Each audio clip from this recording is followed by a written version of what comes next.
자, 이제 2023학년도 현대시 2편 분석과 해설 들어가도록 하겠습니다. 여러분들 단순한 해설이라고 생각하시면 안 되고요. 평가원 출제의 논리가 무엇인가? 문학 전공 선생님들이 어떤 것을 현대시에서는 다루고 있고 또 맞음과 틀림의 논리, 이 출제의 논리를 익히는데 주력하셔야 됩니다. 늘 제가 하던 말이죠. 그래서 이번에도 이제 유치원의 채소밭이라고 하는 한여름에 햇빛이 쫙 쬐면서 채소들이 익어가는 그 생명의 문제를 다루고 있고요. 나번도 나이 덕에 음지의 꽃, 참나무대가 다 이제 베어졌는데 그 상처 속에서 피어난 음지의 꽃, 버섯의 생명력을 다루고 있는 작품이거든요.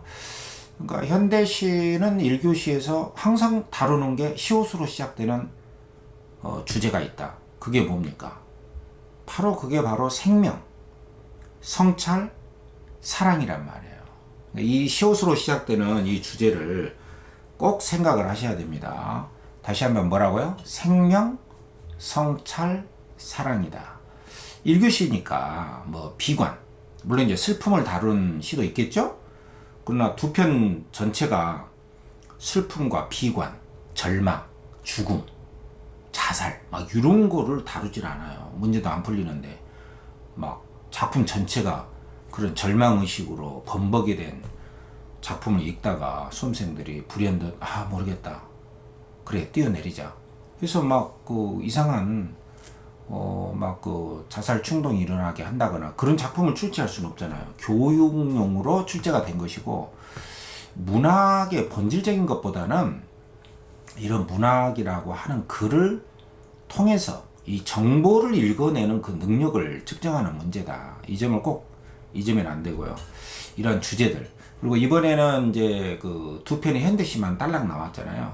근데 2022학년도에는 두 편의 현대시의 고전 산문이 매칭이 됐잖아요.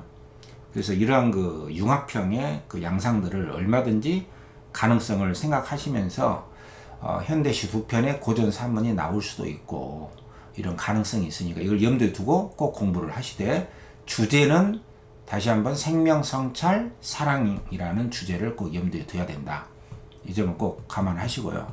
또 이번에 그 음지의 꽃에서는 현대시라고 해도 정보를 알아내는 능력을 묻잖아요. 문학을 도구로 한 독해력의 문제입니다. 결국 논리거든요. 그래서 현대시에서도 A에서 음지의 꽃의 문제 중에 A에서 뭐 F까지인가 해가지고 A, B의 논리적 관계, 순환적 관계냐, 인과적 관계냐, 또 뭐 B하고 C 사이, C하고 D 사이, D하고 E 사이에 이러한 그 연과 연 사이에 이 관계가 순환적 관계냐, 대비적 관계냐, 인과적 관계냐, 뭐 대응적 관계냐, 동질적 관계냐, 이러한 그 논리적 관계를 묻고 있는 문제가 출제가 됐습니다. 그런 문제를 여러분들이 익숙해지셔야 됩니다. 막 감상하고 상상하고 막 이렇게 어떤 그 망상의 늪에 빠져버리면은 안 된다. 이 점을 꼭 강조를 하고, 자, 화면으로 바로 들어가겠습니다. 핵심적인 부분만 제가 설명을 압축적으로 해 나갈 테니까, 먼저 이제까지 해왔듯이 제시문 쭉 제가 한번 읽어드리고 어떻게 읽는가를 잘 보세요. 그 다음에 문제 하나하나 틀림과 맞음의 논리를 제가 하나하나 체킹해 나갈 테니까 여러분들 주의 집중해서 화면으로 들어가겠습니다. 자, 2023학년도에는요, 이 유치원 엄청나게 유명한 30년대 생명파 시인 아닙니까? 깃발이라고 하는 시, 또 뭐 숱한 우리 수능에도 출제가 됐던 생명의서라든가 굉장히 유명한 생명을 노래한 생명파의 대표 시인이죠. 유치원. 그리고 1965년 6년생인가 되는 우리나라 중견 시인 정도 되는데, 제가 김기택과 더불어서 굉장히 그 강조하는 시인 중에 한 명인데요. 이번에 수능에 처음으로 출제가 됐어요. 그래서 뭐 6, 9월에는 나이 덕에 뭐 여러 작품들이 출제된 바가 있죠. 이번에는 음지의 꽃, EBS에 나왔습니다. EBS에 나온 작품이고, 최저는 EBS에서 안 나온 작품으로 이렇게 추렸어요. 그러니까 뭐 골고루 출제한 편이죠. 이제 이번에도 아마 EBS에서 출제는 한 편 정도는 될 거예요. 그래서 제가 강조했던 작품들을 중심으로 여러분들이 공부를 해 나가시면 됩니다. 자, 가번은 체전인데, 자, 굉장히 그렇게 어려운 시는 아닙니다. 여기 제목을 잘 보고, 체전은 채소 밭이단 말이야. 그 채소라고 하는 것은 뭐 배추니, 뭐 오이니, 무니, 호박이니, 뭐 이런 것들, 이런 먹거리들이 여름철에 쫙 햇빛을 받고 피어나는, 아낌없이 주고 아낌없이 자랄 수 있는 그런 거 대자연의 생명의 원리를 보여준 시거든요. 자, 내용은 간단합니다. 이 주제적인 측면에서는 생명이다. 생명이야말로 이 삶의 핵심입니다. 우리가 생명력을 갖고 사느냐, 삶의 어떤 거 생기를 잃었느냐 하는 것은 삶의 본질적인 문제 아니겠어요? 자, 가본 보겠습니다. 항상 시간 공간 잘 보고, 한여름 시간이잖아요. 체전 이 공간이단 말이야. 그 시간하고 공간이 나왔잖아요. 한여름 체전으로 가봐라 이렇게 했어. 요건 이제 굉장히 단호한 어조, 명령형이잖아요. 누가 누구한테? 화자가 독자들한테. 이게 독자가 누구냐? 독자는 불특정, 정해져 있지 않은 대다수의 눈에 보이지 않는 독자들에게, 그 독자들을 향해서 화자가 쫙 명령하는 거죠. 독자들이시여, 혹시 보셨습니까? 한여름 체전으로 가보십시오. 그곳에는 뭐가 있냐면은 수염을 들이운 몇 그루 옥수수도 있고, 가지, 고추, 오이, 토란, 이런 것들이 다 자연물이단 말이에요. 자연물들, 구체적인 자연물들이잖아. 이런 구체적인 자연물들이 곧 감각적 이미지라는 걸 아셔야 됩니다. 응? 이 감각적 이미지가 생동감이란 말이야. 생생감이라고 해도 돼. 생생감, 생동감, 감각적 이미지. 그럼 바로 여기서 이제 구체적으로 드러내기 때문에 이게 묘사란 말이에요. 묘사. 시청음이 촉각. 이게 구체적으로 드러낸 게 문학이잖아요. 그러니까 자연물이 나온다. 자, 채소밭으로 가봐라. 옥수수, 가지, 고추, 오이, 토란, 그리고 울타리가 있는데, 울타리는 하나의 경계잖아요. 경계. 이쪽과 저쪽을 나눠놓는 경계가 있는데, 그곳에 덤불을 이룬 넌출, 이게 덤불들, 이렇게 그 휘늘어진 줄기 같은 것들, 식물에서 뻗어나간 그 가지들을 말한단 말이야. 덤불들. 그 숲을 이룬 그 덤불들 사이로 넌출, 줄기들, 쫙쫙 뻗어가 있는 그 줄기, 그 울타리 속에, 울타리가 쫙 쳐져 있고, 거기 사이로 반질반질하게, 이건 의태어란 말이에요. 음성 상징어죠. 모양. 반질반질하게 윤기가 도는 크고 작은 박들, 호박들, 이게 자연물들을 쫙 열거한 거지. 채소밭에는 이런 것들이 있다. 이 지극히 범속한 것들, 여기에 이제 요걸 가지고 문제를 냈단 말이야. 지극히는 부사어잖아요. 몹시, 없어도 되는 부속 성분인데, 이 부사어는 바로 뒤에 나오는 동사나 형용사를 수식하잖아요. 그러니까 요거는 이제 시로, 시인데 뭐 이렇게 문법적으로 읽을 필요가 있습니까? 정보를 알기 위해서 여러분들이 시라고 생각하면 안 돼. 독해 자료라고 생각해야 됩니다. 그래서 막연하게 막 상상하고 자기 망상의 늪에 빠져버리면 안 됩니다. 이 지극히 범속한, 이게 지극히 범속하다. 그 범속이라고 하는 것은 평범한 걸 말해요. 평범하고 속된 것들이야. 그러니까 뭐 굉장히 무슨 뭐 이 반대되는 것이 뭐냐면은 탈속적이라거나 고고하다거나, 이 고고라는 말 있잖아요. 외로울 고 높을 고. 그러니까 외로울 정도로 높아, 또는 너무 높아서 외로울 정도다. 이게 고고란 말이야. 근데 이런 고고가 아니야. 속세를 탈출한 게 아니야. 굉장히 평범해. 세속적이고 굉장히 평범해. 지극히 흔히 볼 수 있는 것들이잖아요. 이런 그 배추나 오이 같은 것은 뭐 얼마든지 여기 뭐 채소밭에 가면은 얼마든지 뭐 이렇게 주말 농장이라든가 거기서 흔히 볼 수 있는 것이잖아요. 이런 것들은 제각기 타고난, 바로 자기들이 원래 타고난 그런 바탕과 생김새로 주어서 아낌없고 받아서 아심없는, 이 수식어가 뭐냐면 황금의 햇빛이단 말이야. 햇빛. 그러니까 햇빛을 다 주어서 아낌없고, 그러니까 아낌없이 준다. 또 받아서 아낌없다. 그 햇빛이라는 것은 가리지 않죠. 지역을 가리지 않죠. 비가 내려도 가리지 않고 다 내리고.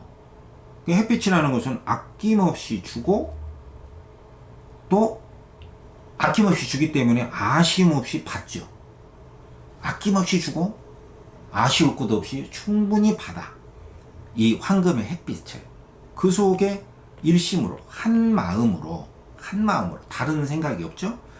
잘하고 연글기에 숨소리로 들릴까봐 적적히 아주 고요하게 잘하는데 다른 생각이 없다. 연연 딴 생각이다 이거죠. 다른 생각이 없어. 그러니까 햇빛은 아낌없이 주고 채소밭에 있는 그 채소들은 그냥 아쉬움 없이 충분하게 받아서 한 마음으로 자라고 연그는 데에만 집중을 하지 다른 생각은 없다는 거예요. 이게 생명입니다. 그러니까 생명은 자연스러운 것이죠. 아낌없이 주고받는 것이죠. 아낌없이 주는 햇빛 속에서 아낌없이 자라는 데에만 생각을 두는 거. 이게 생명의 자연스러운 현상이거든요. 그래서 이 모습을 보고 이 화자가 하는 말이 디귿, 과분하지 마라. 이 과분이라는 게 뭐예요? 지나칠 과잖아. 분수. 그 자기 분수에 넘치게 너무 지나치지 말아라. 그냥 있는 그대로 주면 받고 준 것을 아쉬움 없이 받아라. 이겁니다. 그 이상 따지지 마라.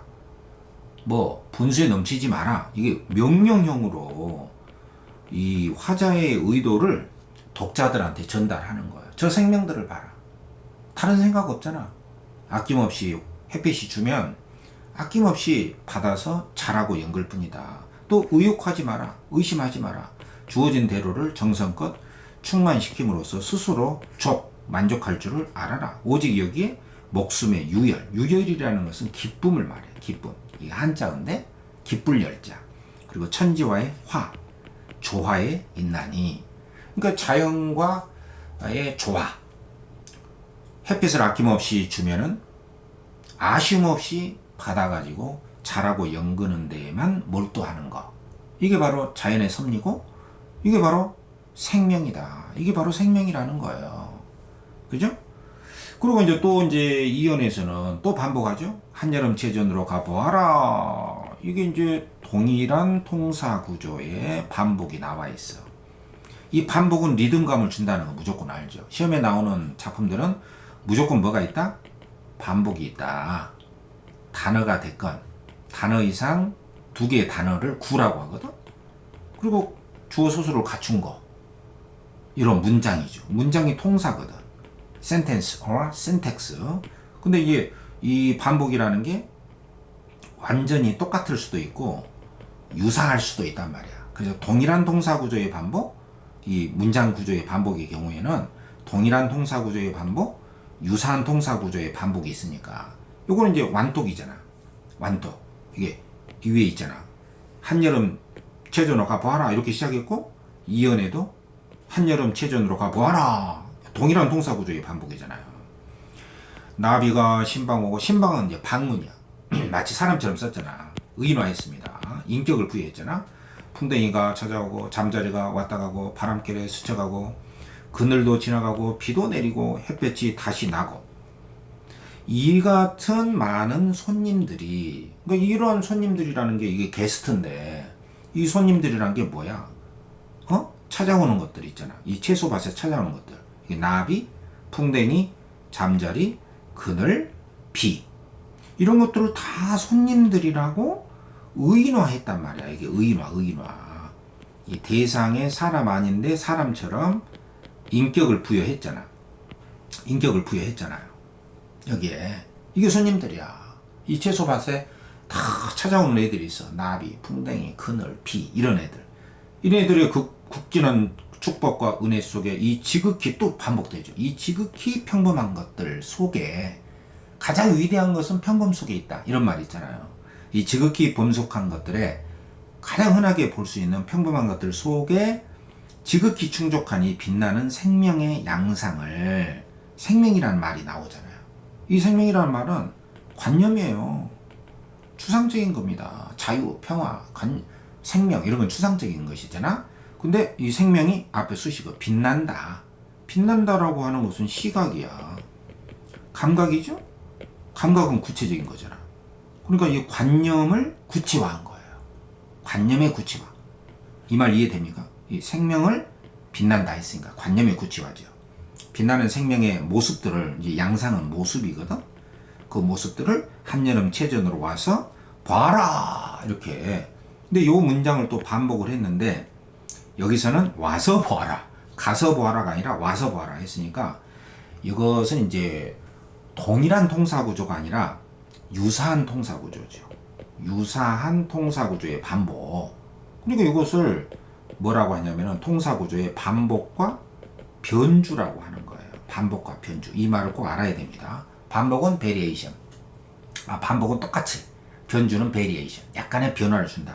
그래서 반복과 변주를 통해서 한여름 밭에 한여름에 햇빛을 아낌없이 주고 아낌없이 자라고 연거는 채소밭의 생명의 모습들을 예찬하는 시다.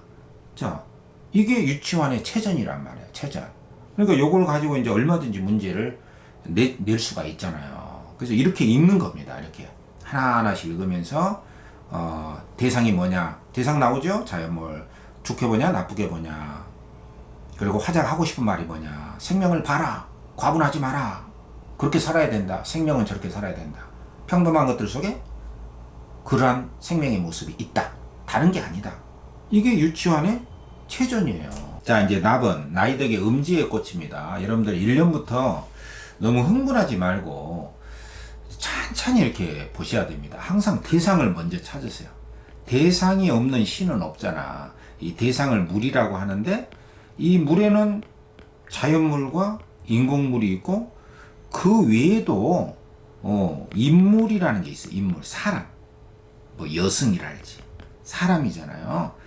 사람을 보고 썼는지 자연물, 해, 달, 꽃, 나무 이런 자연물인지 벽, 콘크리트, 칠판 이런 인공물인지 그 외에도 동물이 있고 식물이 있단 말이야. 이 물이라고 하는 것은 존재하는 것에 모든 것을 물이라고 합니다. 오브젝트. 대상이 있고 보는 내가 있잖아요. 화자가 뭔가를 보고 썼잖아. 그러니까 대부분 자연물이 나와. 그래서 감각적이고 구체적이고 생동감이 있는 것이죠. 여기서도 이제 제목을 항상 딱 보면은 나이득의 음지의 꽃이잖아요. 그러니까 음지는 그늘진 곳에 꽃이 있다. 그럼 꽃을 보고 쓴 거야. 그럼 과연 음지의 꽃이 뭐지? 음지에서도 피는 꽃이 있나?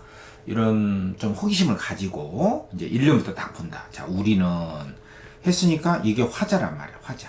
그럼 화자는 뭐냐면은 썩어가는 참나무 떼라고 그랬어. 그럼 참나무가 자연물이잖아요. 근데 이 자연물 중에서도 뭐다? 썩어가는, 뭔가 부패해가는, 이게 화자야. 이게 화자가 곧 뭐냐면은 참나무, 여러 참나무 떼거리들이야. 그러니까 화자가 이제 참나무 입장에서 시를 쓴 거죠. 근데 이 참나무가 뭐냐? 이게 이제 관심의 초점이잖아요. 초점화된 대상, 자연물이죠? 자연물. 벌목의 슬픔으로 서 있는 이 땅이다. 이게 이제 공간이다 말이야. 땅이다. 땅에 참나무가 있어. 근데 누가 벌목이라고 하는 것은 벨 벌자거든. 나무를 누가 벤 거야. 그 슬픔이 있겠죠. 그럼 참나무인 화자 입장에서는 누가 자기 살을 베버렸어. 도끼로 찍었단 말이야. 슬프죠. 화자는 슬픈 거예요. 그래서 슬픈 참나무 입장에서 이곳에 벌목의 슬픔이 있는 이 땅을 1년으로 이제 출발을 하고 있는 거야. 뭔가 벌목의 슬픔을 안고 있는 참나무 때. 화자는 참나무다. 그래서 하고 싶은 말이 뭘까? 이 폐역의 골짜기에서 서로에게 기댄 채, 누가 참나무가, 주체가 참나무야. 이게 화자고. 계속 이걸 놓치면 안 됩니다. 겨울을 난다. 이게 시간적 배경이거든. 그러니까 뭔가 지금 슬픔을 견뎌내고 있는 거야. 뭐 극복까지는 아니어도 지금 견디고 있는 거예요. 뭔가 고난이 있잖아. 슬픔이 있고. 그럼 그곳이 어디냐면은 골짜기야. 골짜기가 이 땅이 되겠죠. 그리고 언어를 언어로서 설명을 해야 된다. 그 폐역이라고 하는 것은 어긋났다는 뜻이야. 그 폐륜, 어긋날 폐자야. 그러니까 뭔가 그 윤리나 어떤 그 도덕적인 어떤 그 해야 할 도리에서 어긋난. 이거 누가 베버렸으니까. 아니 생명을 누가 벤 거야 도대체. 뭔가 어긋난, 뭔가 윤리적으로 도덕적으로 어긋난 이 골짜기에서 우리인 화자인 나 참나무는 서로에게 이제 베버렸잖아. 참나무 통이 돼서 뒹굴면서 서로에게 이렇게 겹겹이 쌓여진 상태에서 서로에게 기댄 채 의노한 거죠. 겨울을 나고 있다. 슬픔과 고난의 시간을 견디고 있는 참나무 때의 모습. 이게 바로 1년과 2년이란 말이에요. 상황이 제시가 된 거죠. 이 상황은 별로 좋지 않지요? 화자 입장에서. 그래서 뭐야? 부정적인 상황이다. 이렇게 볼 수가 있죠. 그래서 하고 싶은 말이 뭘까? 그래서 뭐 당했다, 슬프다, 끝? 그건 아니겠지. 자, 이제 하고 싶은 말이 본격적으로 나오죠. 함께 썩어갈수록 바람은 더 높은 곳에서 우리를 흔들고, 우리가 참나무잖아. 베어졌어. 베어진 상태. 베어진 참나무 위로 뭐가 불어간다? 바람이 불어온다. 이것도 자연물이잖아. 이거 자체가 뭐다? 촉각적 이미지야. 바람은 닿아서 느끼는 거잖아요. 베어진, 베어서 썩어버린 참나무 그 위로 바람이 분다. 그 바람이 우리를 흔든다. 그래서 하고 싶은 말이 뭘까? 이윽고 잠자던 홀씨들 일어나. 그러니까 바람 때문에, 바람으로 인해서 홀씨들, 뭔가 씨앗들이 일어나서 우리 몸에 뚫렸던 상처, 베어진 곳이죠. 베어진 그곳에서 버섯이 피어나. 피어나는 게 버섯이야. 이게 바로 생명 아니겠습니까? 바로 그 유명한 생명이에요. 이게 생명. 그러니까 상처 속에서 뭐가 있다? 상처 속에 생명이 있다. 그 생명을 불러일으킨 게 뭐냐? 바람이다. 이 바람이 홀씨를 일어나게 해서 씨앗을, 바람결에 뭔가 씨앗이 날라왔겠죠. 거기서 싹이 텄어. 그게 바로 피어난 버섯이란 말이야. 이 황홀한 음지의 꽃이요. 요게 바로 버섯이죠. 버섯을 음지의 꽃이라고 한 거야. 황홀하다. 오, 놀랍다.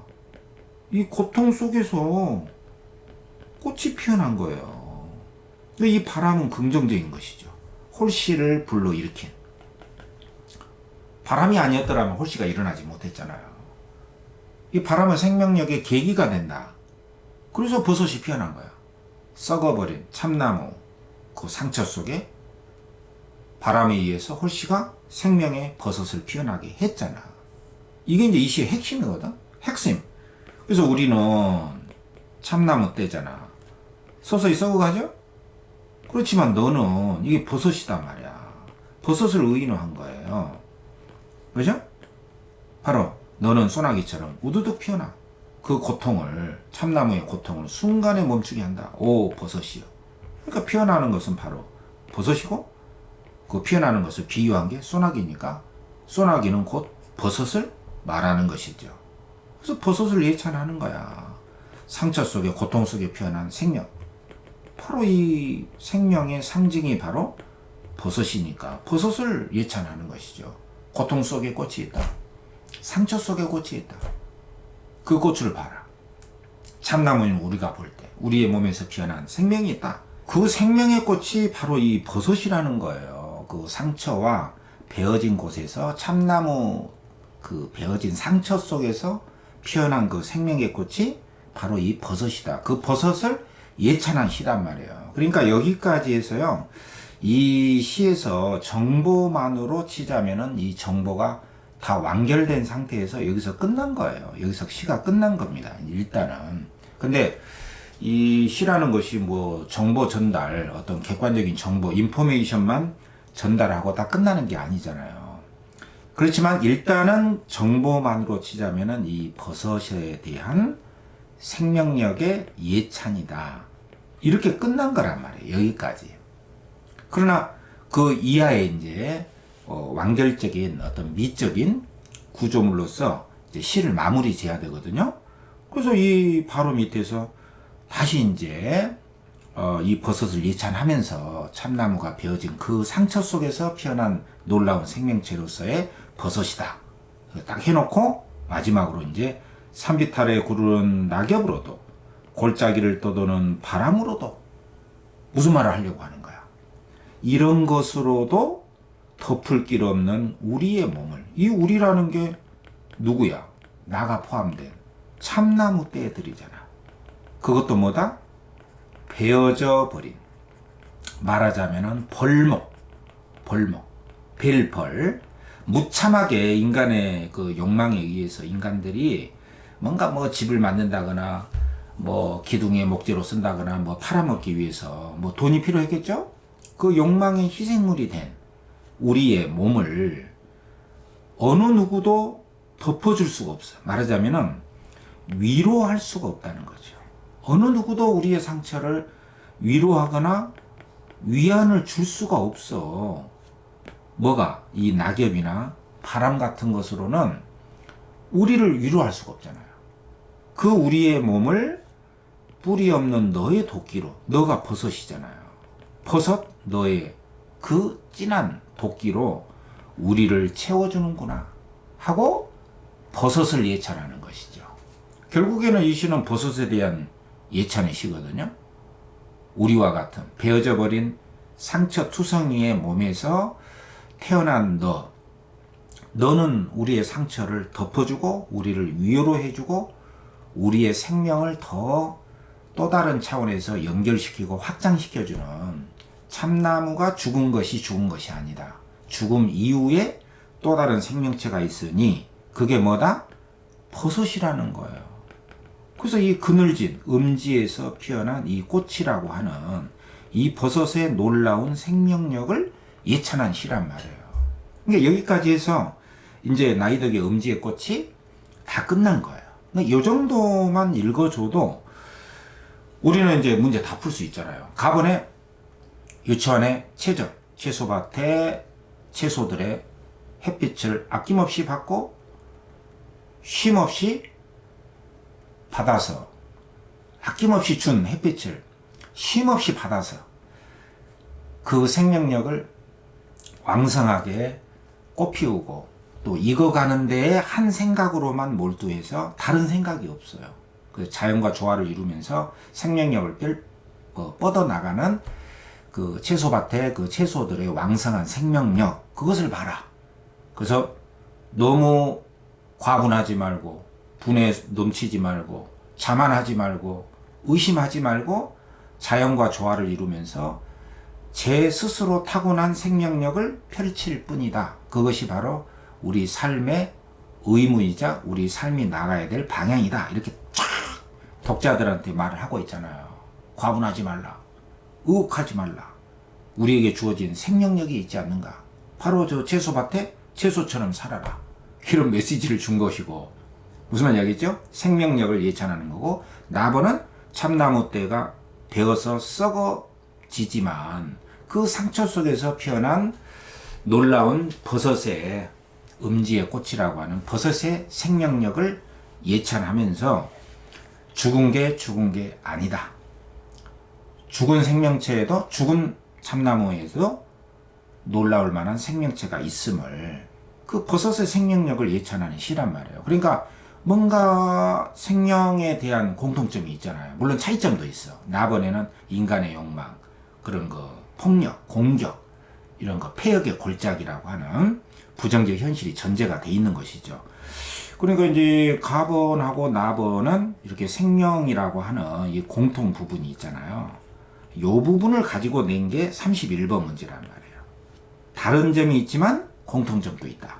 그리고 다른 점과 공통점에 대해서는 보면은 34번의 보기 문제를 통해서 가와 나를 감상한 내용으로 적절치 않은 것은, 요 문제는 공통의 생명에 대한 예찬이면서 가하고 나는 다른 점이 있다. 그 점을 가지고 문제를 내준 거예요. 요거 이제 좀 더 문제가 우리가 풀면서 하겠지만, 34번 문제하고 여기 31번 이 문제는 서로 논리적으로 일관된 논리적인 정합성으로 문제를 어느 한 문제에서는 이렇고 저 문제는 이렇고 논리적인 브리치로 그렇게 문제를 낸 게 아니라 논리적인 정합성으로 이렇게 딱 아귀가 맞게끔 31번은 이래서 답이고 34번은 이래서 답이고 이렇게 굉장히 치밀하게 문제를 내놨거든요.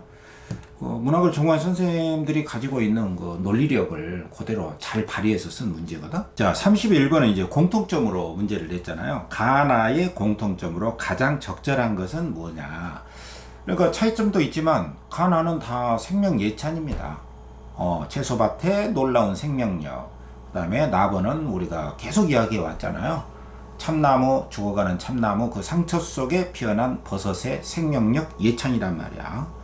그걸 가지고 그대로 들어가면 됩니다. 그러니까 사물의 모습에 대한 1번은 긍정적 인식을 바탕으로. 그러니까 가번에는 채전, 채소밭에 있는 뭐 오이, 호박, 뭐 나물, 뭐 이런 것들 있잖아요. 사물. 그러니까 모든 시에는 사물이 나온단 말이야. 이 물이라는 걸 여러분들이 잘 봐야 됩니다.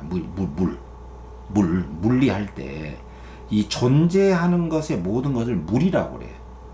그러니까 이 물에는 크게 보면은 사물하고 인물이 있어. 내가 계속 강조하잖아요. 여러분들 기출문제 해설할 때 이게 이런 것들을 잘 들어둬야 되거든. 근데 사물과 인물이 있다. 존재하는 것은 다 물이다. 그러니까 바깥에 있는 모든 것은 물이단 말이에요. 존재하는 거. 오브젝트. 대상이 있고 대상을 바라보는 주체가 있고. 그러니까 화자는 바라보는 자요.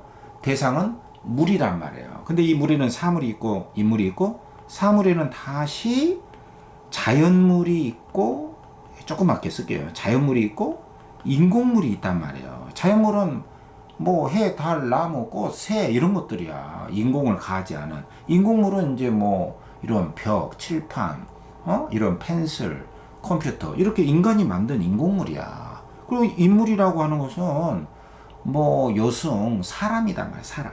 그야말로 인이죠. 그 외에도 동물이 있죠. 식물이 있죠. 그러니까 이 존재하는 것들은 이 중에 하나란 말이야. 동물, 식물, 인물, 자연물, 인공물, 사물. 그럼 여기서 가번에 나와 있는 사물은 뭐야? 뭐 오이, 뭐 채소, 배추 이런 것들이 다 자연물이잖아. 사물 중에 속하죠? 그러면 나번에는 버섯, 참나무. 자연물이죠? 자연물은 사물에 속하죠? 인물이 아니단 말이야. 그러면 사물이 나와 있어. 그럼 무조건 맞는 거예요. 그리고 그 사물에 대해서 긍정적이다. 아, 버섯, 뭐, 죽어라. 이런 거 아니잖아요. 그죠? 참나무도 안타깝게 베어져 버린 거. 이런 것이고. 가번에는 오이, 호박, 이런 거 다 긍정적이야. 그 중심 제재, 채소밭에 채소들. 가번에. 그 나번에는 버섯. 각각 중심 제재. 그걸 예찬하고 있다. 그러니까 무조건 이게 맞는 것이잖아요. 이게 쉽게 낸 거야. 굉장히 쉽게 낸 거죠. 그 다음에 2번은 주어진 현실에 순응하는 모습을 통해 중심 제재를 바라보는 비관. 그러면 여기서 뭐 현실 순응이냐 아니냐 뭐 이런 걸 다 떠나서 중심 제재라는 게 이 채소하고 버섯인데 이것을 비관이라는 것은 슬플 비 볼관. 그러니까 모든 것을 잘 안 될 것이다. 슬프게만 전망하는 거야. 관은 볼관. 그러니까 절망적으로만 보는 것이잖아요. 근데 뭐 절망적으로 보는 게 없잖아. 이건 아니에요. 긍정적이고 생명력을 예찬하는 것이고, 그래서 무조건 안 되는 것이고, 그리고 이제 현실에 순응한다. 이것은 어떻게 됐냐면은 주어진 현실이 마음에 들든 안 들든 거기에 내가 순순히 따라가는 걸 말해요. 그러니까 가번 같은 경우는 채소들이 자연의 햇빛을 그대로 받아서 조화롭게 살아간다. 그것을 순응이다. 뭐 그렇게 볼 수도 있습니다. 예. 그렇지만 나번 같은 경우는 참나무가 베어졌음에도 불구하고 거기에 버섯이 놀랄만한 생명력을 가지고 피어나잖아요. 이런 것은 주어진 현실에 순응하는 게 아니야. 고난에 대한 극복이란 말이야. 나번은 고난과 상처에 대한 뭐다? 극복이기 때문에 요거는 순응이라고 볼 수가 없어. 나번은. 그리고요, 이 현실이라고 하는 것은 여러분들이 문제를 풀 때 대부분 이 사회나 정치 현실을 말해요. 그러니까 주어진 어떤 세태, 뭐 권력자가 억압을 한다. 그러한 현실 앞에서 그냥 순순히 따라주는 거야. 요렇게 이런 거를 현실에 순응한다. 사회 현실에 순응한다. 이렇게 말을 많이 쓰기 때문에 결국에 보자면은 가나에 다 적합한 건 아닙니다. 무슨 말인지 아시겠죠? 그렇지만 가번 같은 경우에는 태양이 주는 아낌없이 주는 해를 그대로 아낌없이 쉼없이 받아서 자연과 조화를 이루면서 제 생명력을 펼치는 모습, 이것은 대자연에 순응한다 이렇게 볼 수도 있다. 그래서 앞에 전제 대자연에 순응한다 그러면 맞다는 이야기고요. 대부분은 사회 현실에 순응한다 그런 뜻으로 썼다면은 가본도 안 맞고 나본도 안 맞다 이런 이야기죠. 그리고 나본은 특히 뭐다? 그 고난에 극복하는 모습이기 때문에 순응하는 거하고는 관련이 없다. 그래서 틀렸다. 그러니까 이 틀림의 근거도 정확하게 우리가 인식하는 게 중요하다. 이런 이야기입니다. 그래서 우리가 기출문제 해설할 때는 이렇게 딱 깍쟁이처럼 이것이 답이고, 알았죠? 이거 말도 안 되죠? 넘어가고. 그런 식의 해설은 안 된다 이거죠. 그래서 여러분들이 해설 강의를 이렇게 같이 공부하는 이유가 바로 여기에 있는 거예요. 왜냐하면 다른 문제를 풀어줘야 되잖아요. 우리가 이 문제가 아니라 다른 문제를 푸는데 하나의 확고한 기준과 어떤 표준적인 어떤 그 준거의 틀이 있어야 돼요. 이런 말은 언제 쓴다. 이런 개념적인 적용이 가능해야 되기 때문에 우리가 이 공부를 이렇게 하는 이유가 여기에 있는 거예요. 무슨 말 알겠죠? 그 다음에 3번에 풍경을 관조적으로, 그러니까 멀리서 떨어져서 담담하게 본다. 관조적이라는 것은 담담하게 바라본다는 뜻이거든. 물론 여기에 이제 그냥 바라만 본 게 아니라 강 건너 불구경식으로 그냥 남의 일이다 이런 식으로 보는 게 아니라 이런 통찰, 어떤 그 깨달음 이런 게 있어야 돼요. 무슨 말인지 알겠죠? 어쨌든 풍경을 관조적으로 응시하는, 어쨌든 저 멀리 담담하게 볼 수가 있어야 돼. 그런 시선으로 중심 제재를 채소밭의 채소를 또 참나무 때 또 버섯을 외적인 아름다움을 표현하고 있냐? 채소가 아름답다, 버섯이 아름답다 이런 거 하고는 거리가 멀죠. 오히려 이 외적인 아름다움이 아니라 그 내적인 속성, 내적인 속성이라는 것이 뭐야? 그 내면이 가지고 있는 생명력을 말한단 말이에요. 근데 이 생명력은 외적인 게 아니라 내면의 생명력입니다, 여러분들. 그래서 외유내강 이런 말 있잖아요. 바깥으로는 부드럽지만 안으로는 강한 생명력을 지닌 거, 그게 진짜 생명력이에요. 그러니까 이 시는 외적인 아름다움하고는 관련이 없거든. 배추가 아름다워요? 호박이 아름다운 거 아니잖아. 그런 건 아니다. 그래서 풍경이라고 여기에 너무 신경을 쓰면 안 돼. 이걸 가지고 승부를 내면 안 됩니다. 채소밭도 풍경이라고 할 수 있고 버섯도 풍경이라고 할 수 있거든요. 어떻게 보면 바깥 풍경이니까 관조적으로, 그러니까 봤다. 이걸 가지고 승부를 내면 안 돼. 바로 이 뒤에 거, 확실하게 틀린 거, 그 근거의 확실성, 이걸 잘 봐야 됩니다. 그래서 우리가 참과 거짓을 말할 수 있는 것에 대해서 말할 수 있는 거고요. 말할 수 없는 것에 대해서는 그냥 침묵한다. 이런 비트겐슈타인의 그런 관점을 우리가, 그런 철학을 우리가 배울 필요가 있는 것이죠. 자, 4번. 인간의 행위에 대한 우호적인 관점. 근데 인간의 행위를 우호적으로 보는 게 아니라 이거는 배추나 채소의 생명력, 버섯의 생명력이기 때문에 인간의 행위를 우호적 관점에서 보는 게 아니에요. 특히 나번은 인간의 파괴적인 행위잖아. 참나무를 베버렸잖아요. 그러니까 이건 공통점으로 더더욱 안 되죠. 그 중심 제재의 심미적 속성이라고 했는데 이것도 이제 개념이거든. 심미라는 것은 미적인 아름다움을 추구한다. 찾을 심자야. 찾을 심. 이걸 한자로 써보면은 이렇게 찾을 심자거든. 그러니까 아름다움을 에스테틱이라고 하는데 영어로는, 그러니까 미를 찾아서 탐구하는, 미를 추구하는 그런 뜻이란 말이야. 아름다움. 그러니까 미학적인 거를 말해요. 꼭 미학이 다 아름다움만은 아니지만 진정한 아름다움은 무엇인가? 그 속성을 강조한다고 그랬는데 이건 아름다움하고 거리가 멀다니까. 내적인 생명력이기 때문에 이거를 가지고 계속 지금 3, 4번은 울고 먹고 있잖아요. 이거 안 돼.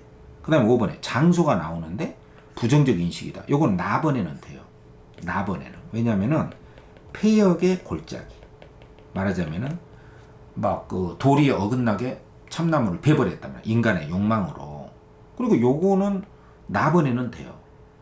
오케이. 그런데 채소밭이라고 하는 카본의 그 체전이 있잖아요. 체전. 이 체전은 긍정적인 생명력의 공간입니다. 그러니까 요거는 장소에 대한 부정적 인식, 이게 공통점으로 안 되고, 카본에는 안 돼. 중심 제재와의 정서적 거리를 부각한다.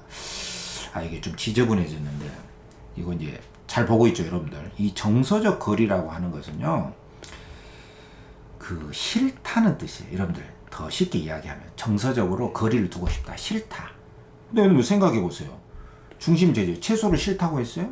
버섯을 싫다고 했어요? 중심 제재를 정서적 거리, 이건 아니단 말이에요. 그 장소에 대한 부정적 인식은 나번에만 해당이 되고, 그러니까 공통점으로 안 되는 것이죠. 그래서 크게 여러분들이 문제를 직관적으로 풀어낼 때는 일단은 이건 긍정적이다, 예찬한다, 1번이 맞는 거고, 2번도 봐서 비관 안 되고, 외적 아름다움 안 되고, 4번 5번 4번에 심리적 속성, 3번 외적 아름다움 안 되고, 심리적 속성 안 되고, 내적 속성이다, 생명력은 내적이다. 5번은 정서 중심 제재를 정서적 거리를 둔다, 아니다. 그건 싫은 게 아니잖아요.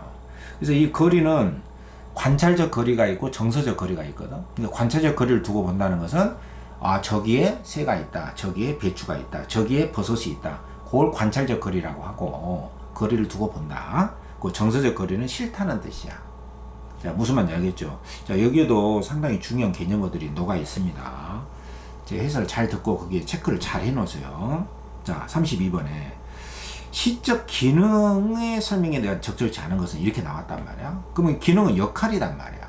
그러니까 이 역할이기 때문에 펑션, 인과론적으로 문제를 풀어야 돼. 그러니까 그것으로 인해서 어떤 일이 일어났냐, 그것 때문에 무슨 일이 일어났냐, 그렇게 물어봐야 됩니다.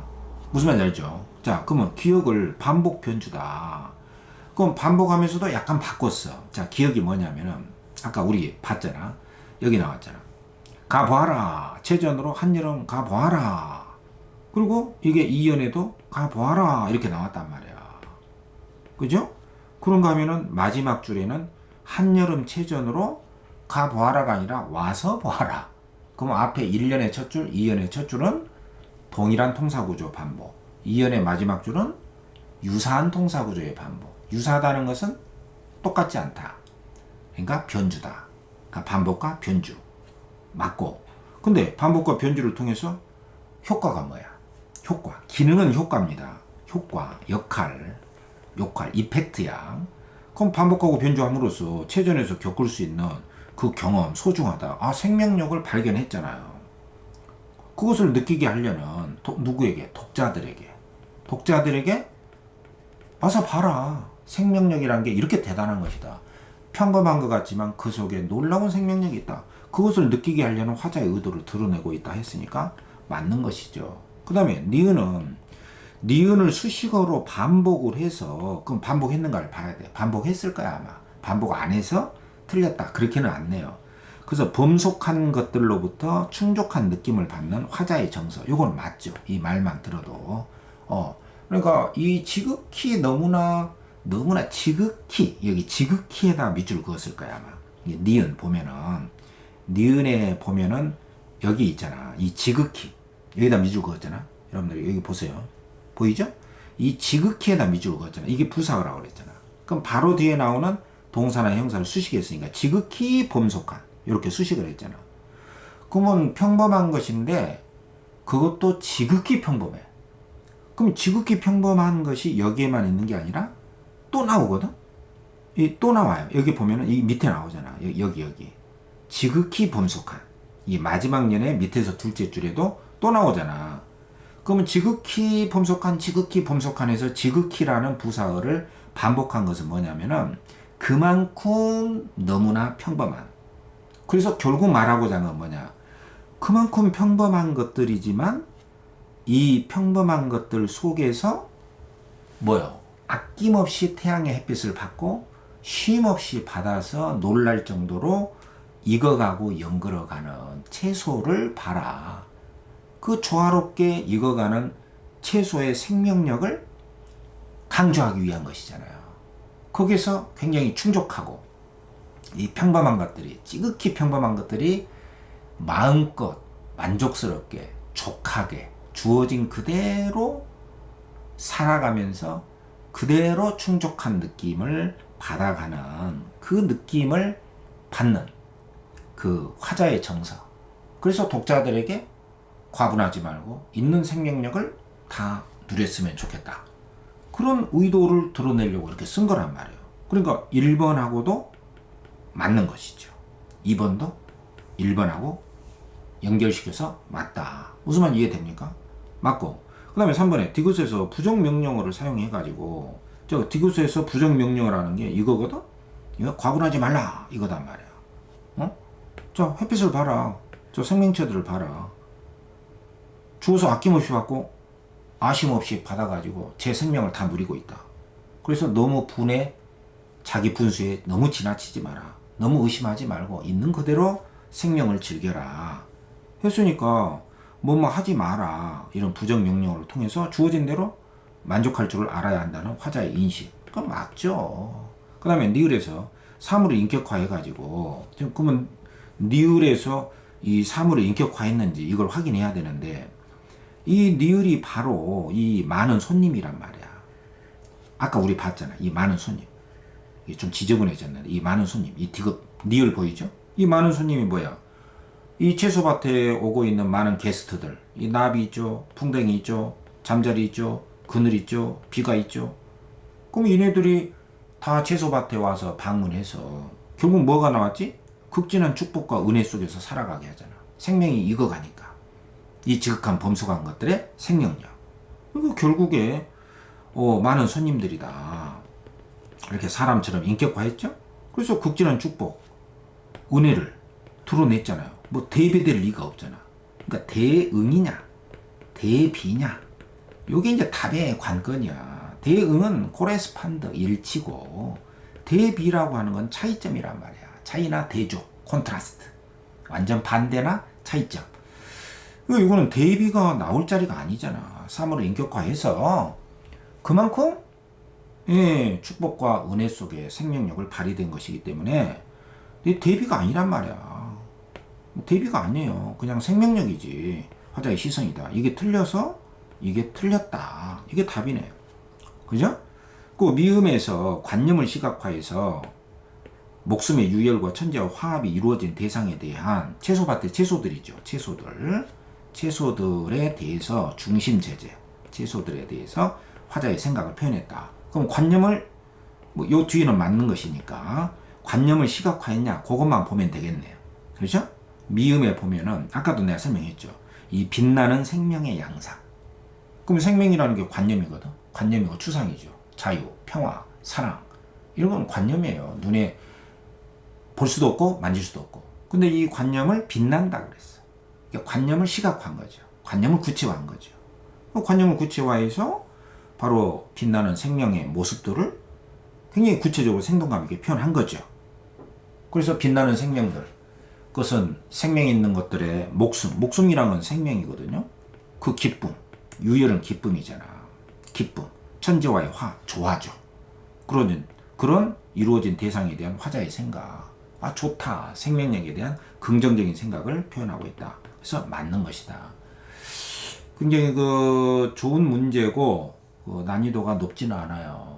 그래서 항상 그것을 통해서 무슨 효과가 있냐, 그것 때문에 무슨 일이 일어났냐, 이 기능은 역할이고, 인과론적으로 문제를 풀어야 됩니다. 효과, 역할. 무슨 말인지 알겠죠? 자, 중요한 문제입니다. 그리고 이제 아주 문제를 잘 낸 문제가 있어. 이 시를 하나의 논리적 관점에서 문제를 낸 거예요. 요거는 여러분들이 현대시 공부를 어떻게 해야 하는가를 굉장히 여실하게 잘 보여주는 문제입니다. 예, 상상하고 망상에 빠지면 안 됩니다. 음지의 꽃을 A에서 F까지를 해놓고 각각의 부분들에 대한 A하고 B, C하고 D, E하고 F 각각 이 논리적인 연결관계를 묻는 거예요. 그러니까 각각 논리적 연결관계가 뭐냐면 1번 같은 데 보면은 순환적 관계 이런 말이 나와. 그 순환이라는 것은 A 때문에 B, B 때문에 다시 A, 봄, 여름, 가을, 겨울, 다시 봄, 이렇게 다시 돌아와야 된단 말이야.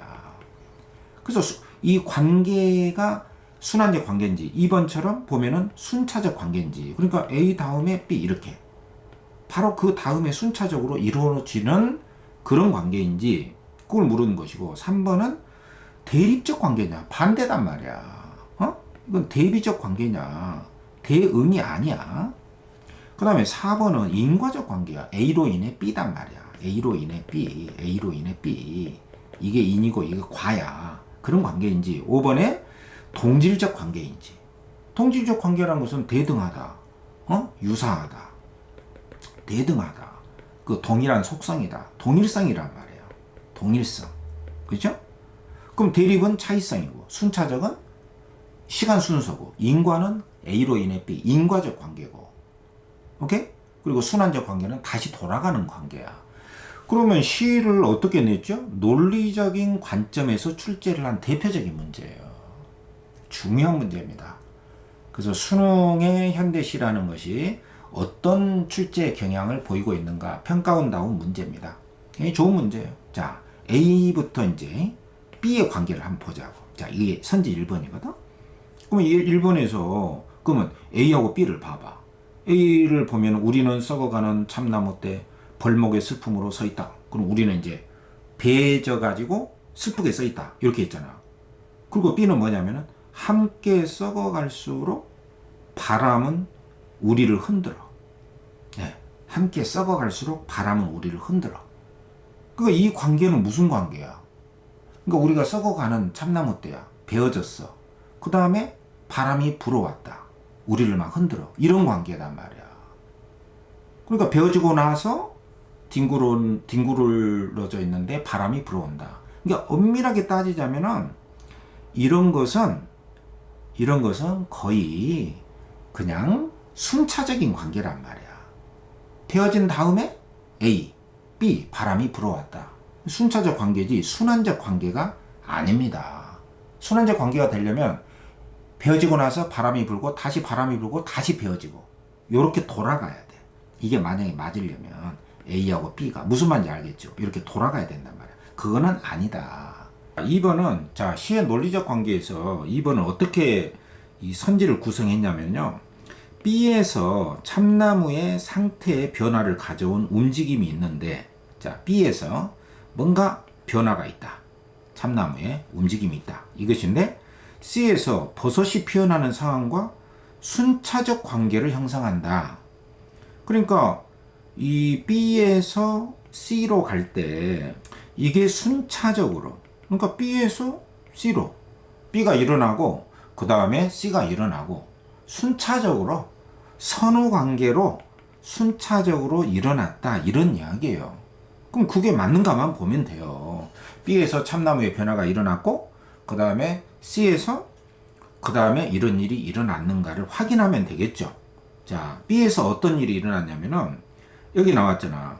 함께 썩어갈수록 바람은 더 높은 곳에서 우리를 흔들고 그러니까 참나무가 썩어갔어. 근데 썩어갈수록 바람이 우리를 더욱 흔들어.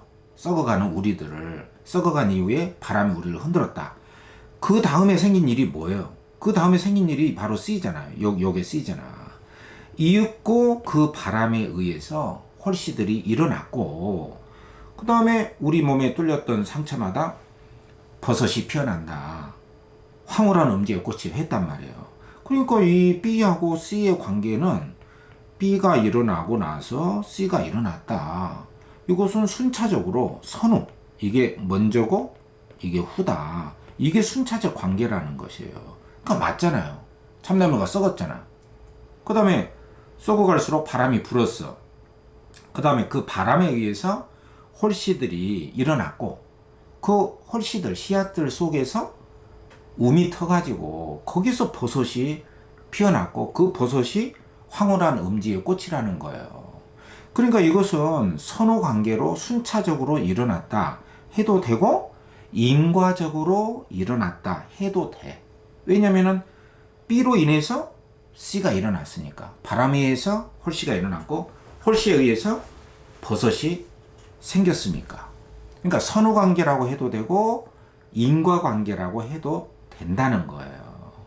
그러니까 여기서는 순차적 관계로 했으니까 일단은 무조건 적절하다 이렇게 볼 수가 있는 것이죠. 이게 답이야. 이게 답. 안전빵으로 누가 봐도. 됐죠? 그 다음에 3번에서는 C에서 참나무의 상처에 생명이 생성되는 순간이 있어. 아, 상처 속에서 생명, 버섯이 피어났잖아. 음지의 꽃이죠. 이 순간이 뭐냐? D에서는 이제 C하고 D의 관계지. D에서는 나무의 고통이 멈추는 과정과 대립적이다. 아니, 고통이 멈추는 것은 버섯이라는 생명이 태어난 순간 고통이 멈춘 거잖아. 근데 이것이 대립이라고? 아니잖아. 이것은 똑같은 거예요. 그러니까 상처 속에 버섯이 생겨났다. 그러면서 고통이 끝났잖아. 그러니까 버섯이 생겨난 것은 곧 고통이 끝나는 거하고 똑같은 거예요. 그러니까 등가적 관계. 동일한 과정이다라고 볼 수가 있는 거죠. 버섯이 안 생겼으면 고통도 끝나지 않았겠죠. 상처 속에서 버섯이 생겨난 순간 고통도 끝났으니까 버섯 생겨남 곧 고통이 끝남. 이것은 등가적 관계, 동일한 의미다 이것이지 대립적 관계, 대비적 관계가 아니다 이 말이야. C하고 D를 뭐 확인만 해봐도 돼. 근데 요거는 C하고 D를 안 읽어봐도 됩니다. 왜냐면은 그 자체대로 말이 안 되잖아요. 그 C는 이거야. 황홀한 음지의 꽃이다. 버섯이 피어났잖아? 그리고 그 순간 이게 D야. D. D에서 우리는 썩어가지만 너 버섯은 소나기처럼 피어나서 고통이 멈추게 되는 것이구나. 고통이 멈췄다 이거죠. 버섯의 탄생은 곧 뭐다? 고통의 멈춤이다. 이거니까 고통이 멈춘 거하고 버섯의 탄생이라고 하는 것은 생명의 탄생이라고 하는 요 두 개는 똑같은 것이단 말이야. 대립적 관계가 아니다. 근데 요거는 제시문을 안 읽어봐도 어때요? 그냥 문장만 읽어봐도 아 이건 틀렸다. 그러면 알 수가 있죠. 그 다음에 이제 각 A, B, C, D, E, F 두 개씩 연결관계. 이거 굉장히 좋은 문제입니다. 시를 논리적 관점에서 이해를 해라. 왜냐? 시도 논리를 벗어나질 않습니다. 그 논리 속에 일종의 나의 체험과 동일시하면서 내 인생을 해석하게 하는 그런 상상과 창조적 과정이 있지만 어디까지나 시의 논리를 벗어나지 않는다. 시의 논리를 묻고 있는 거예요. 자, 4번. 뒤에서 참나무의 모습이 일어난 변화. 그렇죠. 뒤에서 뭔가 일어났어. 변화라는 것은 썩어갖고 거기서 이제 버섯이 탄생이 됐잖아. 여기서는 버섯의 탄생을 말해. 이 뒤에서는. 그죠? 버섯이라고 하는 생명의 탄생이죠. 근데 이거는 이에서 낙엽이나 바람이 처한 상황과 인과적 관계를 형성한다. 근데 낙엽으로도 바람으로도 덮을 수가 없다. 우리들의 몸은.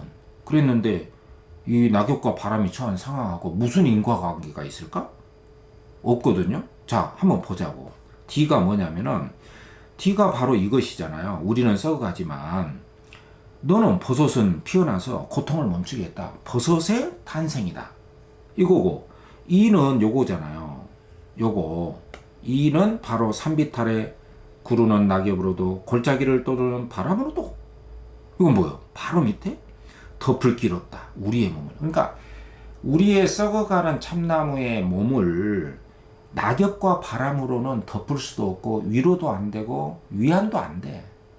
그러니까 이거 자체가 무슨 D하고 E 사이에 인과관계가 성립이 안 된단 말이야. 인과관계가 되려면은 D로 인해서 E. 그러니까 이 D하고 E 사이가 무슨 인과적 관계가 성립이 될 수가 없잖아요. 이게 되려면은 D로 인해서 E가 나온다. 또는 E의 결과가 D로 인한 것이었다. 라든가 아니면은 뭐 순서를 바꿔가지고 뭐 D라는 결과가 E로 인해서 생겨났다. 뭔가 D하고 E가 원인과 결과가 돼야 되잖아요. 근데 이 내용상으로 보면은 이 D는 우리는 이렇게 썩어가지만 버섯은 피어나서 우리의 고통을 멈추겠다. 이거고 E는 우리 참나무의 이 신세로는 베어졌기 때문에 어떠한 낙엽이나 바람으로도 우리를 위로할 수가 없다는 거예요. 그러니까 이 위로할 수 없다는 이 E하고 이 D하고의 관계는 어떤 종류의 관계든지 원인과 결과로는 맺을 수가 없는 거잖아. 그러니까 이 D하고 E는 인과적 관계가 아니라는 말이야. 그렇기 때문에 이 4번에 이 D에서 나타난 변화는 E에서 처한 이 낙엽이나 바람이 처한 상황과 인과적 관계를 형성한다. 이 말은 그냥 선지를 만들려고 출제진들이 이렇게 인과적 관계를 어거지로 설정을 해 놓은 것이지 실제로 인과적 관계는 아니다. 이런 건 아니다 말이에요. 무슨 말인지 알겠죠, 여러분들? 지금 이 뭐 순차, 인과, 동질, 대비, 순환관계 이런 개념들을 여러분들 반드시 익혀야 됩니다. 이거 5번 2에서 참나무 주변에 존재하는 사물들이 있는데 이 사물들이 뭡니까? 참나무 주변에 존재하는 사물들 2에 있는 바로 그게 낙엽으로도 또 바람으로도 덮을 수 없는 참나무의 상처, 바로 그 낙엽과 그 바람들을 말하잖아요. 이게 자연물인데 이 사물들은 F에서 나무를 채워주는 존재, 나무의 상처를 채워주는 바로 그것은 뭐야? 바로 그게 버섯이잖아요. 이 나무를 채워주는 존재라고 하는 것은 바로 버섯이잖아요. 버섯. 음지였고 생명력의 존재. 바로 이 버섯. 이것과 동질적 관계를 형성한다. 이건 아니잖아요. 나무의 상처를 채워주는 바로 그것은 버섯인데 참나무 주변에 존재하는 사물들은 이에 있는 낙엽과 바람인데 이 낙엽과 바람이 버섯하고 동질적이 절대로 될 수가 없잖아요. 이건 무슨 말인지 알죠? 자, 이를 봐봐. 이에 보면은 바로 이에 나와 있는 이 참나무 주변에 존재하는 요것들이 있잖아. 산비탈에 구르는 낙엽으로도 골짜기를 떠도는 바람으로도. 그럼 낙엽과 바람이라는 게 참나무 주변에 존재하는 사물 중에 자연물이잖아. 근데 이런 것들은 아까 참나무의 상처를 위로나 위안을 해줄 수 없는 거잖아요. 낙엽과 바람은 참나무를 위로할 수가 없어요. 그 상처의 깊이를 모르니까 절대로 위로할 수 없잖아요. 이 낙엽과 바람으로도 덮을 길 없는 우리의 몸을, 참나무의 몸을 유일한 존재, 바로 이 참나무의 상처를 위로하고 우리의 몸을 채워주는 바로 그것은 버섯이 아니면 안 돼. 뿌리 없는 너의 도끼. 이 버섯이 아니면 안 되잖아. 근데 이 버섯하고 이 낙엽 바람하고는 동질적 관계가 될 수가 없잖아요. 참나무 주변에 존재하는 낙엽과 바람. 무슨 말인지 이해되죠? 그래서 이 마지막에도 이 참나무 주변에 존재하는 사물들, 낙엽과 바람은 이 버섯과 동질적 관계가 아니기 때문에 이게 안 된단 말이야. 그래서 확실하게 맞는 것은 2번. 바로 B하고 C는 순차적인 관계. 인과적 관계라고 해도 돼. 왜냐면은 그 바람에 의해서 홀씨들이 날아와 가지고 거기서 버섯이 싹 텄기 때문에 순차적이며 인과적이다. 요것만이 답이 되는 것이죠. 자, 요거 여러분들 제가 엄청 강조를 했습니다. 이 논리적 관점에서 시를 두 개 연씩 묶어가지고 논리적 관계, 동질적 관계냐, 순차적 관계냐, 순환적 관계냐, 이질적 관계냐, 대비적 관계냐, 이러한 그 관계들 굉장히 중요한 선호 관계냐, 논리의 그 기본 개념입니다. 항상. 자, 이 문제 잘 보고 굉장히 좋은 문제입니다. 여러분들 이 문제 꼭 기억하세요. 논리적 관계. 자, 34번 마지막 라스트 이제 2023학년도 현대시 마지막 지문입니다. 자, 보기 바탕으로 가와 나를 감상이라 적절치 않은 거 이제 역시 틀린 거 하나를 고르고 제시문 내용 가나 하고 보기는 일치가 되고 이 선지하고도 매칭이 돼야 된다. 논리적 정합성. 그럼 보기는 이제 두 편은 다 생명이잖아. 그리고 생명 현상을 제재로 삼으시는 대체적으로 생명체들의 풍요로움을 감각적으로 형상화해. 이게 바로 가가 되겠죠. 왜냐하면 가와 나를 설명한 게 보기라니까. 그러니까 보기를 가하고 나하고 이렇게 연결시켜야 돼요. 매칭을 시켜야 돼. 이게 대응, 쫙 논리적 정합성으로. 그러니까 가 아니면 나를 설명하는 글이 보기다. 그러니까 보기를 그냥 독립적으로 읽으면 안 되죠. 그리고 생명체들의 풍요로움을 감각적으로 형성하겠다. 이게 바로 체전이잖아요. 체전. 채소밭에 채소들. 그런가 하면 생명 파괴의 현실을 극복하는 모습. 참나무를 인간들이 그 폐역의 골짜기에서 인간의 도리에 벗어난 벌목 팍 뱉잖아. 그 파괴. 그것을 극복했잖아요. 바로 그것이 버섯의 생명력 아닙니까? 그러니까 요거는 나번을 해설한 거야. 벌써 한 문장에서 가, 나 차례대로. 그 문장 하나잖아. 항상 이 보기는 2개나 3개의 문장으로 조직화되기 있고 또 오해가 없이 할 수 있도록 중요한 단어나 구절을 계속 반복해서 씁니다. 그리고 계속 제시문을 계속 대응하고 연결시켜서 일치시켜서 논리적 정합성으로 설명하고 있다. 이게 바로 그네들이 실수하지 않게 문제를 출제하는 논리의 아주 기본적인 논리의 뭐 밑바닥 지하실이야. 이제 이건 논리의 기본입니다. 다른 소리를 하면 안 되잖아. 다시 또 반복하잖아. 가는 뭐냐? 만물의 조화로운 성장, 충만한 생명력, 자족하는 태도. 이거 우리가 봤잖아. 그럼 나는 뭐냐? 인간의 욕망. 요거는 이제 인간들이 참나무를 뱄어. 뭐 돈 벌려고. 또 기둥 만들려고. 욕망에 의한 상처, 고통. 참나무에 상처가 있잖아. 황폐화된 현실, 부정적 현실이죠. 강인한 생명력이 피어난 공간으로. 강인한 생명이 바로 버섯이잖아요. 음지였고 상처 속에서 바람에 의해서 홀씨가 쫙 피어나서 버섯이 됐잖아요. 변화시키는 모습 드러낸다. 그래서 두 번째 문장을 썼잖아. 그리고 이제 마무리 문장, 3번째 문장 써주는 거예요. 이러한 두 양상은 표면적으로 생명의 모습에서는 차이가 있지만 나번에는 부정적 현실 속의 생명, 가번에는 긍정적 생명력의 그 현장, 바로 채소밭이다. 차이는 있다. 그렇지만 생명체들이 어우러져서 살아가는 모습, 그런 점에서 동일성도 있다. 그러니까 요렇게 뭔가 차이점도 있지만 요렇게 공통점도 있다. 생명력에 대한 예찬이다. 그게 바로 31번 문제였잖아요. 이게 31번 문제였어. 그지? 그리고 여기서는 이제 차이점과 그 유사성을 통해서 이제 보기를 통해서 가나에다가 제시문에다가 적용을 시켜서 일치를 묻는 거예요. 이게 제시문이 중요해. 제시문이. 보기는 하나만 한 이야기예요. 이 보기라고 하는 것은 하나의 그 보조 역할이거든. 이게 제시문의 내용하고 일치가 되느냐 마느냐, 이게 중요한 거잖아요. 그 제시문 가지고 승부 내야 돼.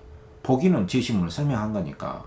가의 한여름 뭐냐? 생명체들이 풍요로움을 감각적으로 드러내는 시간적 배경이다. 이렇게 뒤로 연결되잖아.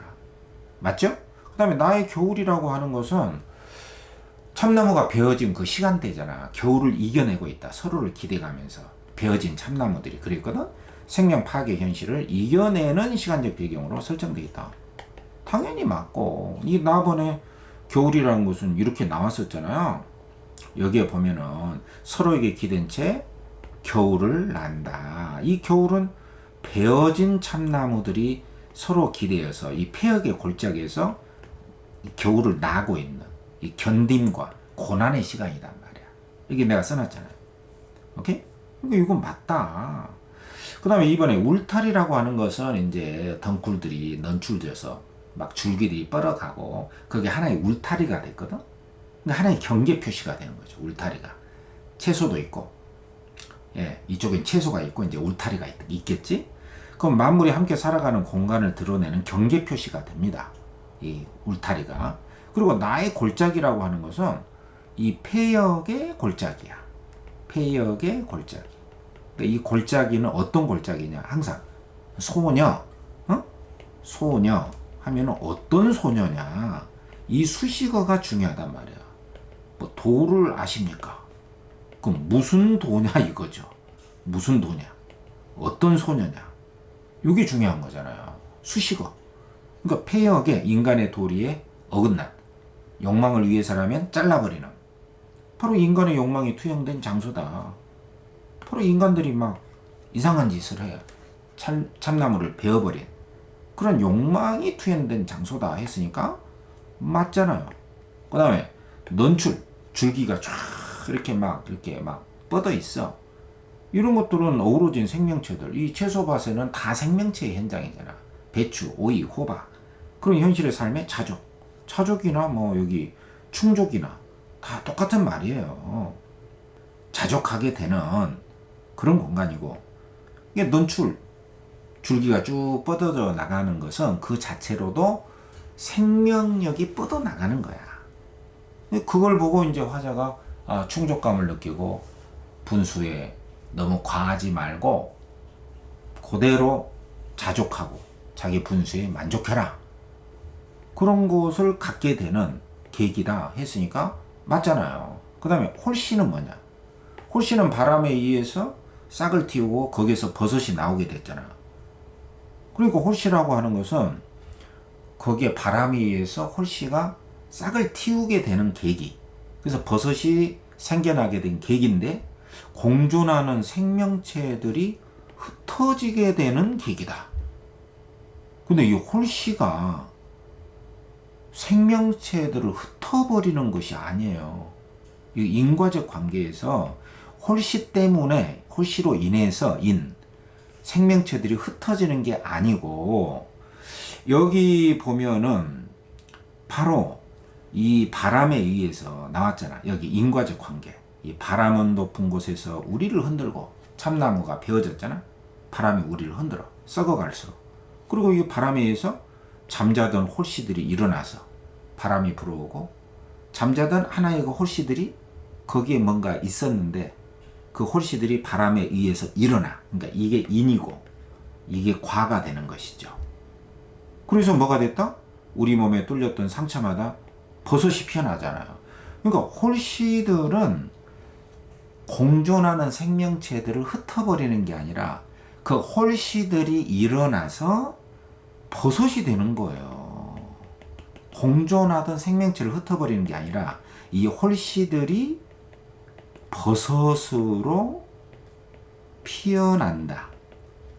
홀씨들이 버섯으로 피어나게 되는 생명력의 원천이 되는 것이지, 여기에 뭐 나와 있듯이 생명체들을 흩어버리는 게 아니단 말이야.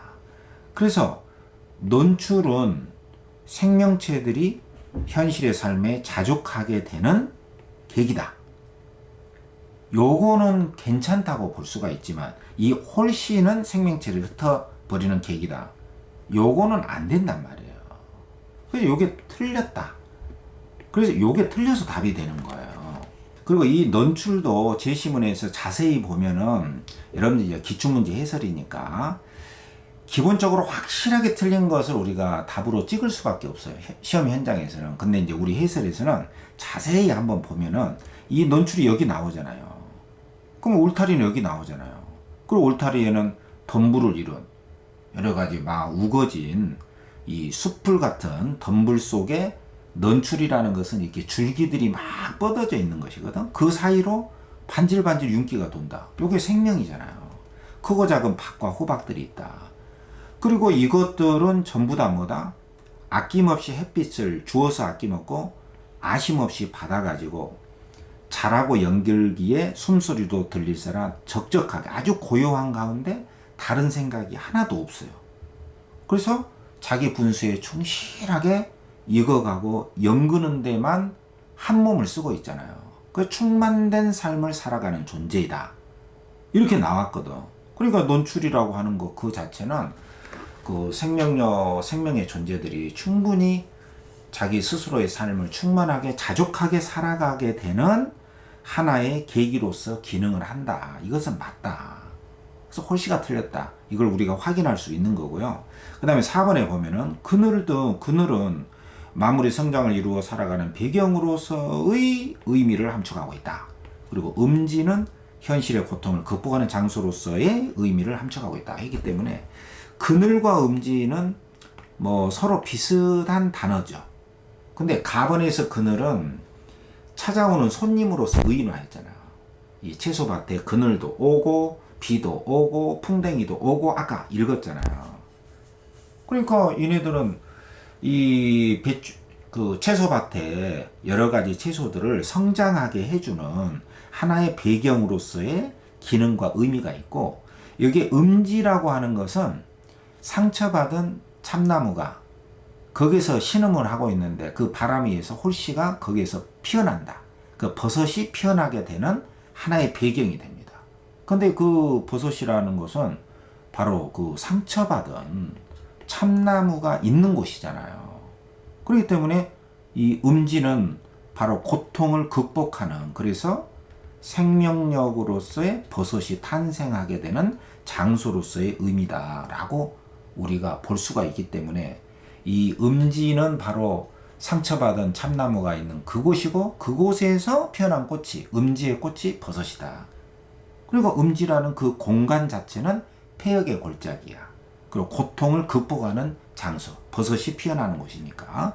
그래서 맞다, 이렇게 볼 수가 있고, 가본의 비는 또 뭐냐, 비도 내리고 그늘도 있고, 이건 다 뭐야, 생명의 충만함, 조화로움을 갖게 하는 대상 맞고, 소나기도 뭐냐, 소나기는 바로 여기 버섯을 비유한 단어잖아. 여기 너는 소나기처럼 후두둑 피어나, 이게 바로 버섯이단 말이에요. 버섯.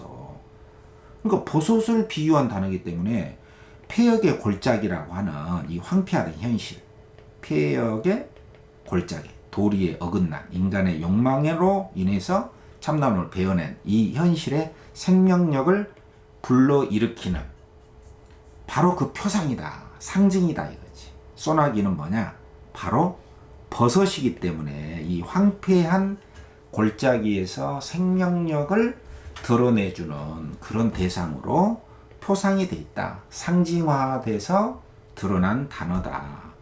그래서 가의 비 생명, 소나기도 역시 버섯 생명, 표상 맞다. 그래서 3번만 틀려서 답이다. 이렇게 볼 수가 있는 것이죠. 제가 여러분들 이해를 돕기 위해서 일부러 천천히 아주 자세하게 하나하나 이렇게 설명을 하고 있는데요. 여러분들 시험장 가서는 이러한 그 과정들이 몸에 익숙하게 돼가지고 넌출하면은 이거는 생명 쪽이다, 이렇게 하고, 또 그 폐역의 골짜기, 이거는 부정적인 공간이다, 이렇게 크게 잡는 것이 몸에 배면은 시험장에 가서는 이렇게 직관적으로 크게 봐서 이렇게 OX를 이렇게 끊어낼 수 있는 그 직관력이 생깁니다, 여러분들. 무슨 말인지 아시겠죠? 그러나 기출 해설은 정확하게 참과 거짓에 대한, 맞음과 틀림에 대한 정확한 근거와 어떤 배경들, 그리고 출제의 논리를 제가 여러분들 앞에 제시를 해줘야 되기 때문에 이렇게 천천히 하는 것이고요. 여러분들이 이러한 그 해설을 토대로 해서 여러분들 걸로 만들어 나가시면은 빠르게 이렇게 직관적으로, 뭔지 몰라도 이것은 무조건 틀린 것이다, 잘은 모르지만 긴가민가 하지만 이것은 이것만큼은 맞다라고 하는 바로 그 직관, 그것이 커집니다. 직관력이 키워진다는 건 사실이죠. 근데 이 직관은 그냥 그 망상이 아니라 논리 속에서 논리적인 참과 거짓을 따지는 그 과정에서 직관이 커지는 것이고, 그 직관이야말로 실력이 되는다, 이런 말씀을 꼭 드리고, 자, 이것으로 해서 2023학년도 기출문제 해설을 분석과 더불어서 마치겠습니다. 여러분들 수고했습니다.